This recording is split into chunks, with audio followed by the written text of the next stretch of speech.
今日は大学芋餅を作りました。こんにちは、料理研究家のゆかりです。このチャンネルはいろんな料理のレシピ、そして役立つ情報をご紹介していくチャンネルです。ぜひチャンネル登録して楽しんでみてください。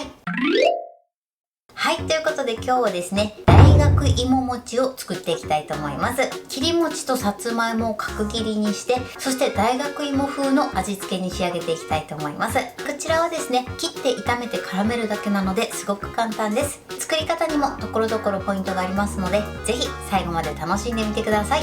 それではどうぞ。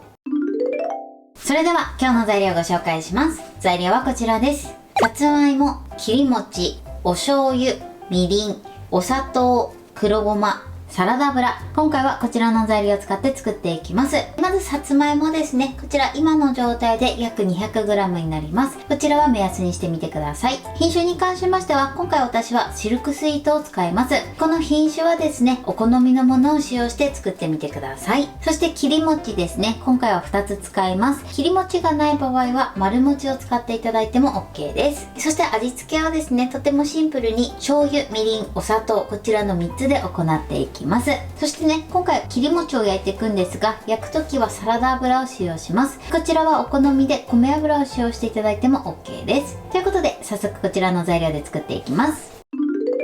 それでは作っていきます。まずさつまいもを切っていきます。今回さつまいもは皮ごと使いますので、きれいに洗って水分を拭き取ってください。あとはね、こういったひげがある時はこちらもね、取り除きましょう。そしたら続いて両端を切り落とします。さつまいもの品種はね、お好みのもので OK です。今回私はシルクスイートを使用してます。そしたらですね、こちらをだいたい2センチ角ぐらいの大きさに切っていきます。だいたいで大丈夫です。2センチ幅で切っていきます。結構ね、さつまいもが硬いので手を怪我しないように注意してください。このように切ったらまた同じように2センチ幅ぐらいで切って、2センチか 1.5 センチでいいかな。だいたい切っていただいて、そしてまた同じように切っていきます。切ったさつまいもはですね、ボウルにお水を張ってこの中に入れましょう。はい、こんな感じです。ではね、残りも同じように切っていきます。さつまいもはこのように切ってだいたい5分ぐらいですね、水にさらしてください。あまり水にさらしすぎるとさつまいもの風味もなくなってしまいますので、5分以上はね、さらさないようにしてください。続いて切り餅ですね。こちらはね、まず縦にして半分に切ります。半分に切ったら横にして、今度は3等分にしていきます。はい、こんな感じです。こちらもだいたい 1.5 から2センチ角ぐらいの大きさに切ります。1個をね、6等分にしていただければ OK です。ちょっと小さめにしたい場合は8等分にしていただいても大丈夫です。そしたらもう1個もね、同じように切っていきます。お餅もね、すごく硬いので手を怪我しないように注意してください。切り餅はこれで OK です。それではね、さつまいもも5分経ったので一度水を切ります。一回ね、さっと水洗いしてから水を切ってください。水を切ったらですね、ふわっと上からラップをかけて1箇所ね、空気の出入り口を作っておいてください。それではこちらを一度電子レンジで加熱します。電子レンジ 600W で4分から5分ほど加熱してください。ではね、さつまいもを加熱している間にタレの調味料を合わせておきます。まずお砂糖ですね。そしてここにみりんと、あとはお醤油を加えてください。これでよく混ぜましょう。はい、これで OK です。タレはね、このようにあらかじめ混ぜておきましょう。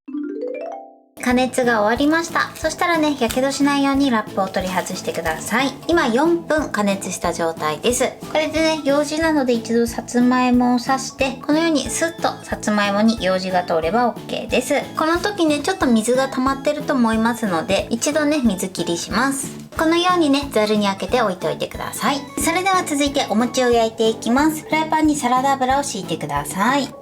そして火にかけます。火加減中火です。一度ね、サラダ油を全体に広げましょう。そして30秒ほど温めてください。はい、で油が温まったらここに切り餅を置きます。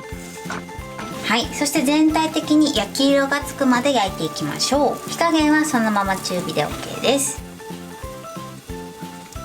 なかなかね焼き色がつかない時は火加減少し強めてください。このように転がしながら焼いていきましょう。ちょっとね換気扇回していきます。このようにねいい感じに焼き色をつけてください。そしたらね火を止めて一旦こちらは取り出します。そしてまたちょっとサラダ油を足してください。そしてさつまいももね軽く焼いていきます。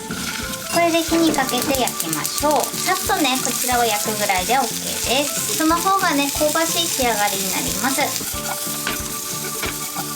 軽くね焼き色がついたら OK です。そしたらこちらも一旦取り出します。はい、そしたら最後仕上げていきます。フライパンに先ほどね作っておいたタレを入れてください。そして火にかけます。火加減中火です。一度ねこちらのタレを沸騰させてください。はい、でこのようにねくつくつ沸騰しました。そしたらこの中にさつまいもとあとはお餅を加えます。そしてごまも加えましょう。これで煮絡めていきます。全体にねよく絡めましょう。さつまいもとお餅を加えたら火加減ね弱めの中火ぐらいでいいかなと思います。これでしっかりね煮絡めてください。はい、 OK です。このようにねタレを全体に絡めてください。それではお皿に盛り付けたいと思います。はい、これで大学芋餅の完成です。こんな感じに仕上がりました。このようにしっかりタレも絡んで美味しそうに仕上がってます。お餅はですね焼き色もついてもちもちな仕上がりになってます。これで完成です。それでは早速いただきたいと思います。ではまずお餅からいただきたいと思います。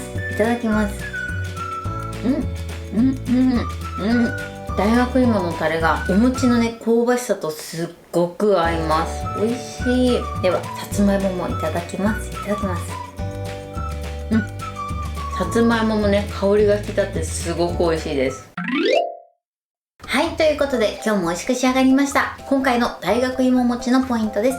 まずさつまいもなんですが、こちらはお好みの品種を使っていただいて OK です。今回私はシルクスイートを使用してます。そして大きさなんですが、お好みの大きさにしていただいていいと思うんですが、だいたい 1.5 から2センチぐらいの角切りにしていただくといいかなと思います。そして切り餅に関しましては1つ6等分にしてます。こちらの大きさもですね、少し大きいなと思ったら8等分ぐらいにしていただいても OK です。今回はね切り餅を使ってますが、もちろんね丸餅を使って作っていただいても大丈夫です。そしてさつまいもに関しましては切り終わったら水にさらして、その後電子レンジで加熱してください。この加熱時間に関しましてはさつまいもが柔らかくなるまで加熱してみてください。そしてその後ですねサラダ油で切り餅を焼くんですが、いい感じにね全体的に焼き色がつくまで焼いてみてください。途中でねお餅同士がくっつきそうになると思うので、できる限りで大丈夫なので菜箸などでねくっつかないように離しながらね焼いてみてください。そしてさつまいもはですね一度軽く焼いていただくとより香ばしい仕上がりになります。あとですね形も崩れにくくなると思いますので一度ね軽く焼いてください。そしてその後ですねフライパンの中にタレを最初に入れて一度沸騰させます。そして沸騰したら具材を戻し入れてしっかり煮絡めて仕上げてください。あまり加熱しすぎるとしょっぱくなってしまいますので注意していただけたらと思います。ちなみにですね今回はお砂糖を使ってますが、こちらはお好みの糖類で作っていただいて大丈夫です。材料は手軽で作り方もすごく簡単です。とても美味しいのでぜひ作ってみてください。はい、ということで今日は大学芋餅を作りました。私のチャンネルでは他にもたくさんいろんな動画を配信してます。ぜひチャンネル登録して楽しんでみてください。そして Twitter、インスタ、Facebook、TikTok こちらにもいろいろアップしていますので、ぜひいいね、フォロー、シェアしていただけたら嬉しいです。よろしくお願いします。ということで今日はこの辺で終わりたいと思います。本日も最後までご視聴いただきありがとうございました。ぜひグッドボタンもよろしくお願いします。それではまた次回の動画でお会いしましょう。バイバイ。